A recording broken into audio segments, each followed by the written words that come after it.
Saya Remang Arvin dari kelas 8C. Hari ini saya akan menceritakan tentang si penggeta dan burung bayan dari Riau.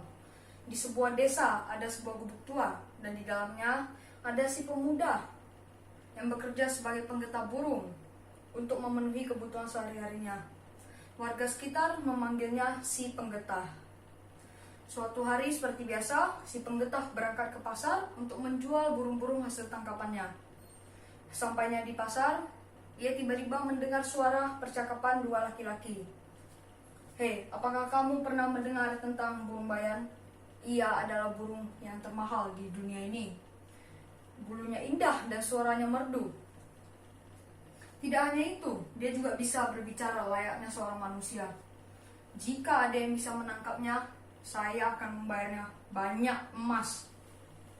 Mendengar percakapan dua laki-laki tersebut, si penggeta pun bergegas ke hutan untuk mencari burung bayan itu. Sesampainya di sana, ia mencari pohon yang tepat untuk meletakkan perangkap. Setelah beberapa saat mencari, ia pun menemukan pohon tua yang tepat untuk diletakkan perangkap. Setelah ia memasang perangkap itu, dia pun beristirahat di bawah pohon. Ia berkata, "Jika saya berhasil menangkap burung ini, saya tidak akan menjualnya, melainkan saya akan memeliharanya dengan baik. Tidak hanya itu, saya juga akan membelikannya sangkar emas." Hari kunjung siang, burung bayan pun tidak datang-datang. Si penggeta yang lelah pun tertidur. Tiba-tiba terdengar suara teriakan meminta tolong. "Tolong, tolong, lepaskan saya dari perangkap ini." Si penggeta yang sedang tertidur itu terbangun karena mendengar suara teriakan. Betapa kagetnya ia melihat seekor burung dengan bulu yang indah dan dapat berbicara. Oh, ternyata inilah burung bayan. Benar-benar indah dan bisa berbicara seperti manusia. Kemudian burung bayan pun berkata, "Hei manusia, cepat lepaskan saya. Kamu tidak tahu saya adalah hewan langka. Jika kamu menangkap saya berarti kamu melanggar hukum." Si penggeta pun tidak takut. Ia melepaskan burung bayan tersebut dan ia genggam. Ia pun berkata, "Burung bayan, saya telah berjanji jika saya berhasil menangkapmu, saya akan memberikanmu sangkar emas. Tetapi jangankan emas, uang pun saya tidak punya." Burung bayan pun menjawab, "Hahaha, dasar manusia, janjimu terlalu tinggi. Tapi saya ada cara agar kamu bisa mendapatkan banyak emas." Si penggeta bertanya dengan penuh penasaran, "Cara apakah itu, burung bayan?" Burung bayan pun menjawab, "Kamu bisa mengumpulkan kotoran saya, dan kotoran saya akan berubah menjadi emas." Setelah itu, si penggeta pun membawa burung bayan ke gubuknya dan mulai mengumpulkan kotorannya. Ajaib, kotoran burung bayan tersebut ternyata benar-benar bisa berubah menjadi emas. Ia pun dapat memiliki uang yang banyak untuk membeli sangkar emas tersebut. Tapi si penggeta bukanlah orang yang tamak. Sisa-sisa uang tersebut dia bagikan kepada rakyat-rakyat miskin di desa. Kisah burung bayan yang bisa berbicara dan kotorannya bisa menghasilkan emas tersebut terdengar sampai ke telinga Raja Helat. Raja yang terkenal kejam, tidak peduli dengan rakyat, dan tamak. Si raja pun memanggil penasihatnya yang bernama Bujang Slamet. "Hei Bujang Slamet, sekarang kamu pergi ke rumah si penggeta dan bertanya berapa harga burung bayan itu. Jika ia tidak memberitahu harganya, kamu diperbolehkan menggunakan kekerasan." Bujang Slamet pun pergi ke rumah si penggeta. Sampainya di sana, ia berkata, "Hei si penggeta, raja ingin membeli burung bayanmu itu. Berapa harganya?" Tentu saja si penggeta tidak ingin burung bayannya itu diberikan kepada raja. Tapi ia tidak berani untuk berkata.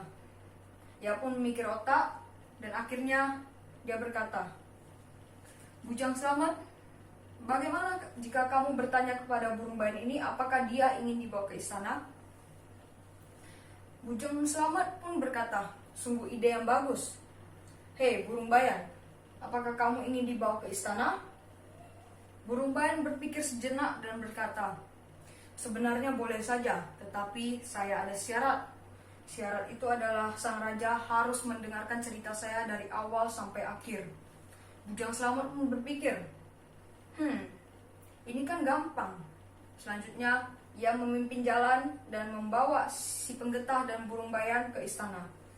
Sesampainya di istana, ia menceritakan syarat dari burung bayan tersebut ke Raja Helat.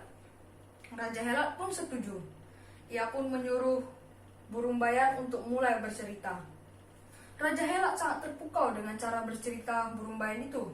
Dia seperti tersihir. Tapi belum mulai bercerita lama, burung bayan tiba-tiba berhenti dan berkata, "Hei Raja, saya ingin mendapatkan emas, makanan, dan minuman sebagai bayaran dari cerita saya tadi." Raja yang tamak tersebut tentu saja tidak ingin memberikan emas tersebut. Tetapi karena ia sudah berjanji ia akan mendengarkan cerita tersebut sampai habis, akhirnya dia pun memberikannya emas, makanan, dan minuman kepada burung bayan itu. Tidak hanya sekali, namun berkali-kali burung bayan itu meminta makanan, emas, dan minuman itu. Tapi setiap kali Raja Helat pun memberikannya karena ia sudah sangat tersihir dengan ceritanya. Dan setelah uang tersebut sudah terkumpul, si penggetah diam-diam mengambil emas, makanan, dan minuman itu dan membawanya ke desa. Ia pun membagi-bagikan hasil tersebut kepada warga-warga desa yang membutuhkan. Warga-warga desa pun sangat bahagia. Di sisi lain di istana, Bujang Slamet, dia melihat persediaan emas, makanan, dan minuman di istana sudah sangat dikit. Hanya ada beberapa kantong emas dan hanya ada beberapa makanan dan minuman juga. Ia pun berpikir, jika Raja Helat terus memberikan emas, makanan, dan minuman ini kepada burung itu, maka rakyat bisa memberontak. Saya harus gimana? Akhirnya ia pun terpikir ide. Ia pun diam-diam menyelinap ke belakang burung bayan dan mencoba untuk membunuhnya. Tapi aksinya itu kelihatan oleh Raja Helat. Ia pun berkata, "Hei Bujang Slamet, apa yang sedang kamu lakukan? Kamu ingin mencurinya ya? Kamu sekarang dihukum." Belum selesai berbicara, tiba-tiba dari luar istana terdengar suara gemuruh. "Hei Raja, saya dan warga-warga sekitar ingin menurunkanmu dari tahta. Kamu tidak patut menjadi raja. Kamu tidak peduli dengan rakyatmu. Kamu kejam. Kamu tidak mau membagi-bagikan harta dengan rakyatmu. Sekarang kami ingin menurunkanmu dari tahta."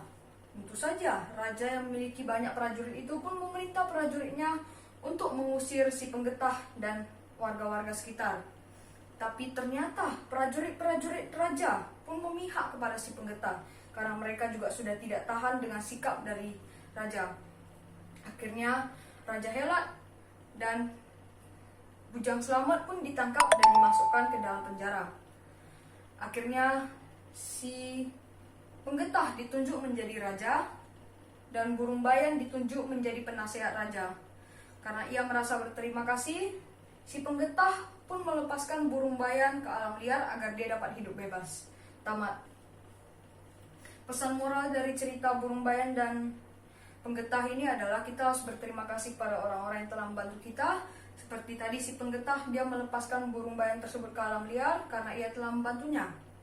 Dan selanjutnya kita tidak boleh tamak seperti raja tersebut. Dan sebagai pemimpin dari negara ataupun organisasi, kita harus menjadi orang yang bijak, dapat membagi-bagikan barang kepada orang lain, dan tidak pelit. Terima kasih.